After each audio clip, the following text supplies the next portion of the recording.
రామ్టాక్కి తిరిగి స్వాగతం.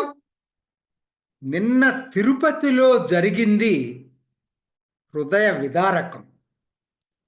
దేవుణ్ణి దర్శించుకోవటానికి వచ్చిన భక్తులు తొక్కిసలాటలో చనిపోవటం వినటానికే బాధగా ఉంది. ఇది ఖచ్చితంగా మానవ తప్పిదమే. అయితే ఎందుకిలా? ఇటువంటి జరగకుండా మనం నివారించలేమా? ఒక్కసారి దీన్ని నేనిప్పుడు తిరుపతిలో జరిగిన తొక్కిసలాటలో ఎవరిది తప్పు ఎవరిది ఒప్పు అని నేను మాట్లాడట్లా. అది భావ్యం కూడా కాదు. ఎందుకనంటే సాక్షాత్తు ముఖ్యమంత్రి ఉప ముఖ్యమంత్రి అక్కడికెళ్ళి దాన్ని స్వయంగా పరిశీలిస్తున్నారు. దర్యాప్తు పూర్తయి దాని మీద నిజానిజాలు బయటకు వచ్చిన దాకా అందరం ఆగటం మంచిది. కాకపోతే కొన్ని విషయాలు మీ ముందు ప్రస్తావిస్తాను. ఇది నేను ఇవాళ చెప్పట్లేదు.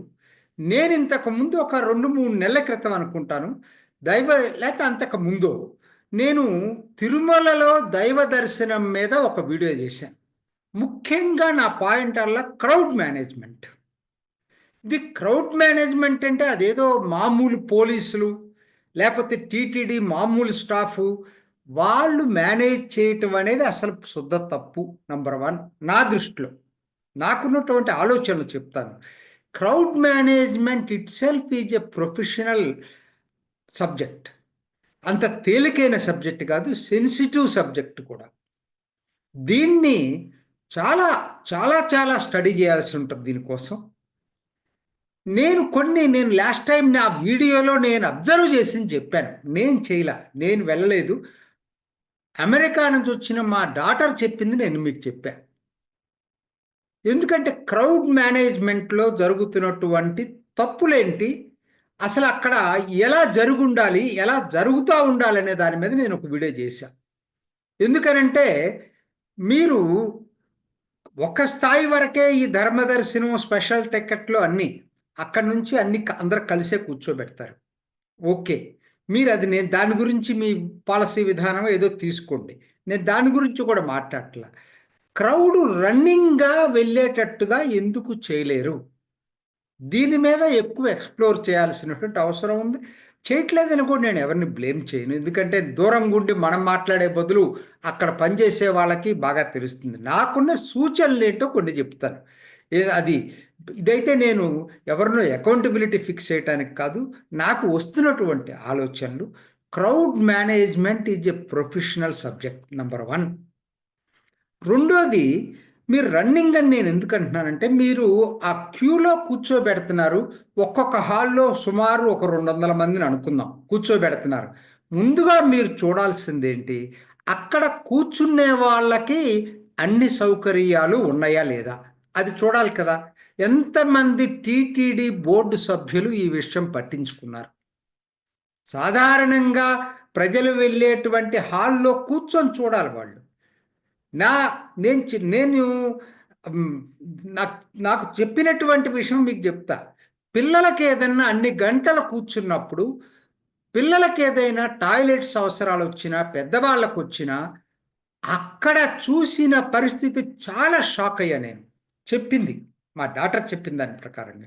ఎందుకనంటే రన్నింగ్ వాటర్ లేని టాయిలెట్స్ ఉన్నాయి, తలుపులు పగిలిపోయిన తలుపులున్న టాయిలెట్స్ ఉన్నాయి, నీళ్లు ఇంకొక చాటు నుంచి మోసుకొని బాత్రూంలోకి వెళ్ళేటువంటి టాయిలెట్లోకి వెళ్ళే పరిస్థితి అక్కడ ఉంది. ఆ హాల్స్లో టాయిలెట్స్కి వెళ్ళే చోట.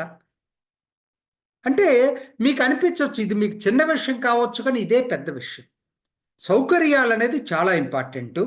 అక్కడ దృష్టి సారించాలి. ఎప్పుడో కట్టిన టాయిలెట్స్, రన్నింగ్ వాటర్ లేని పరిస్థితి అక్కడ ఉన్నదంటే ఏమనుకోవాలి?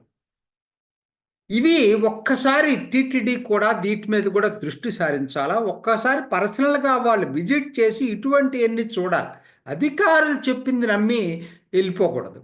వాళ్ళు పర్సనల్గా ప్రతిదీ అణువణువు తనిఖీ చేసినప్పుడే తెలుస్తుంది ఇవన్నీ కూడా. తర్వాత అంతకన్నా ముఖ్యమైనది, సరే క్రౌడ్ మేనేజ్మెంట్ ఎలా చేయాలి, తర్వాత సౌకర్యాలు ఎలా కల్పించాలి, ఈ 2 ప్రధానమైన నా ఉద్దేశం. ఇంతకన్నా ముఖ్యమైనది ఇంకోటి ఉందండి నా దృష్టిలో. ఏంటంటే attitudinal change in the crowd. దీని గురించి ఎందుకనో ఎవరు మాట్లాడరు. ఎందుకంటే ఓటు బ్యాంకు రాజకీయాలు ప్రతి వాళ్ళకు కూడా ఈ మాట్లాడటం కష్టం అవుతుంది. నేను యాటిట్యూడినల్ చేంజ్ అని ఎందుకు చెప్తున్నానంటే, ఒక హాల్లో ఉదాహరణకి 200 మందిని కూర్చోబెడుతున్నారండి. ఒక కొంత టైం అయిన తర్వాత వాళ్ళని కూర్చోబెట్టడం కూడా ఓవర్ క్రౌడెడ్. నేను నాకు చెప్పిన అబ్జర్వేషన్ ప్రకారంగా ఓవర్ క్రౌడెడ్. ఉండాల్సిన దాని కెపాసిటీ కన్నా మించి కూర్చోబెడుతున్నారు. ఇప్పట్లాగానే తిరుపతిలో జరిగినట్టుగానే కూర్చోబెడుతున్నారు. సరే, తర్వాత ఓపెన్ చేస్తారు. ఈ హాల్ నుంచి రెండో హాల్కి వెళ్ళటానికి ఓపెన్ చేస్తారు. ఒక్కసారి అందరూ తోపులాట్లో వెళ్ళిపోతారండి. తోపులాట్లో వెళ్తారు. అదొక క్యూ సిస్టమ్ ఏం లేదు. ఎవరిని బ్లేమ్ చేయాలా? ప్రజల్ని బ్లేమ్ చేస్తామా? యాటిట్యూడినల్ చేంజ్ తీసుకురావాల్సింది కూడా ప్రభుత్వమే. స్వచ్ఛ భారత్ ఒక్కసారి మీరు దృష్టిలో పెట్టుకోండి. స్వచ్ఛ భారత్ టాయిలెట్లు కట్టించడం కాదు, ప్రధానంగా టీవీల్లో యాటిట్యూడినల్ చేంజ్ కోసం అడ్వర్టైజ్మెంట్స్ వచ్చినాయి. చాలా డాక్యుమెంటరీస్ వచ్చినాయి ఫీచరింగ్ వాటిని ఎలా దాన్ని ఆ యాటిట్యూడ్స్ మార్చటం కోసం ఎన్ని రకాల టీవీ ప్రాపగాండా జరిగిందో అందరికి తెలుసు కదా. స్వచ్ఛ భారత్లో ఇక్కడ కూడా జరగాలి. యాటిట్యూడినల్ చేంజ్ ఒక్క రోజులో మార్పు రాదు. కంటిన్యూస్గా ప్రభుత్వం దాని మీద చర్యలు తీసుకోవాలి. ఉదాహరణకి మిగతా చర్యలు ఎట్లా తీసుకున్న, హాల్లో కూర్చున్న వరకు ఏం చేయాలి?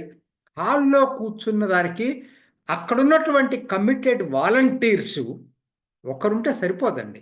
వాలంటీర్స్ ముందు వాళ్ళ గేటు వదిలే ముందు ఒక 10 నిమిషాల క్లాస్ తీసుకోవాలి, మోటివేషనల్ క్లాస్ తీసుకోవాలి. చాలా చాలా ఇంపార్టెంట్ ప్రతి హాల్లో. అది సమయం వృధా అనుకోవద్దు, అదే చాలా ఇంపార్టెంట్. ఎవరు కూడా తోసుకోకుండా ఉండే పద్ధతుల్లో మోటివేషనల్ క్లాసెస్ చెప్పాల్సిన అవసరం ఉంది. అక్కడ ఎలక్ట్రానిక్ డిస్ప్లేలో కూడా ఎడ్యుకేట్ చేయాల్సినటువంటి అవసరం ఉంది. ఇది ఒక్క రోజులో రాదండి. ఇప్పుడు మొదలు పెడితే 1 సంవత్సరానికి కొంత యాటిట్యూడ్ చేంజ్ తీసుకురాగలరు. ఇది ప్రధానం నా దృష్టిలో. మిగతా అన్నిటికన్నా కూడా ఇది ప్రధానం. ఎందుకంటే ఇది అన్ని చోట్ల జరుగుతుందండి. ఇప్పుడు స్పెషల్ టికెట్ అంటాడు, వాళ్ళు వస్తారు, ఎక్కడో జాయిన్ అవుతారు, అక్కడ లెటర్స్ తీసుకొస్తారు. ఆ లెటర్స్ ఎక్కడుంటాయి? మళ్ళీ వీళ్ళందరూ అక్కడ ఒక్కసారి గుమ్మిగూడతారు. ఒకరుంటారు అక్కడికి, అందరు గుమ్మిగూడతారు, క్యూలో ఉండదు అక్కడ. అంటే యాటిట్యూడినల్ ప్రాబ్లమ్స్. ఈ యాటిట్యూడినల్ ప్రాబ్లమ్స్ని కూడా సాల్వ్ చేయాల్సింది ప్రభుత్వమే, టీటీడీనే. దానికి కావలసినటువంటి మోటివేషను, దానికి కావలసినటువంటి ఎడ్యుకేషను చేయాల్సిన అవసరం ఎంతైనా ఉంది. అది జరగకుండా మీరు క్రౌడ్ మేనేజ్మెంట్ చేసినా, సౌకర్యాలు కల్పించినా ఇటువంటి జరగవని నమ్మకం లేదు. ఉదాహరణకి నేను ఇప్పుడు చెప్తున్నారు కదా, ఆ ప్రైమా ఫేసి, నేను ఇంకప్పుడే కంక్లూషన్ రావట్లేదు. 2000 పట్టేటువంటి చోట 2500 మందిని ఎలో చేసినట్టుగా స్వయాన ముఖ్యమంత్రి వాళ్ళతోటి వారించడం విన్నా నేను ఇందాక ఆయన మాట్లాడిన దాంట్లో. సో కాబట్టి ఏంటి, ఈ టైప్ ఆఫ్ థింగ్స్ జరగకుండా ఉండాలి. దానికి అధికారులను బాధ్యులు చేయాలి ఎవరైనా కూడా.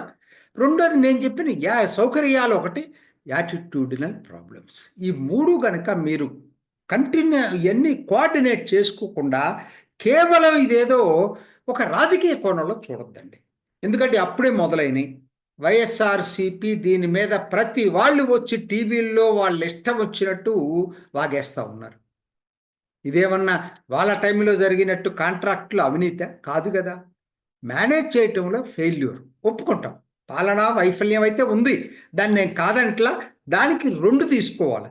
ఒకటి, పాలనాపరంగా ఎవరైతే తప్పులు జరిగినాయో బాధ్యులు ఎవరో వాళ్ళని శిక్షించాలి. జవాబుదారితనం, శిక్షించడం అంటే ఏం చేస్తారో తెలియదు కానీ మొత్తం మీద వాళ్ళు బాధ్యులు చేయాలి. నంబర్ 1 ఇవాళ జరిగినటువంటి సంఘటనకి, నిన్న జరిగిన సంఘటనకి. దానికన్నా ముఖ్యంగా నేను చెప్పిన సిస్టమిక్ చేంజెస్, రిఫార్మ్స్ టీటీడీ అడ్మిన్లో రావాలి. అది రాకుండా దీర్ఘకాలంలో ఇవాళ జరిగిన దానికి ఒకరిని అకౌంటబిలిటీ ఫిక్స్ చేస్తారు, రేపొద్దున మళ్ళీ జరుగుతాయి. ఇటువంటి జరగకుండా ఉండవు, ఆపలేరు ఎవరో కూడా. Attitudinal change along with crowd management and facilities is a comprehensive package. అది జరిగినప్పుడే ఇటువంటి ఆపగలం తప్పితే ఏదో ఇవాళ జరిగిన దాని మీద ఒక అధికారి మీద చర్య తీసుకోవద్దని చెప్పట్ల. చర్య తీసుకోండి, కానీ దాంతోపాటు సిస్టమిక్ చేంజెస్కి ప్రాధాన్యత ఇవ్వండి. అప్పుడే ఇది జరుగుతుంది. ప్రస్తుతానికి రాజకీయాలు వద్దు, దయచేసి రాజకీయ కోణాన్ని పక్కన పెట్టండి.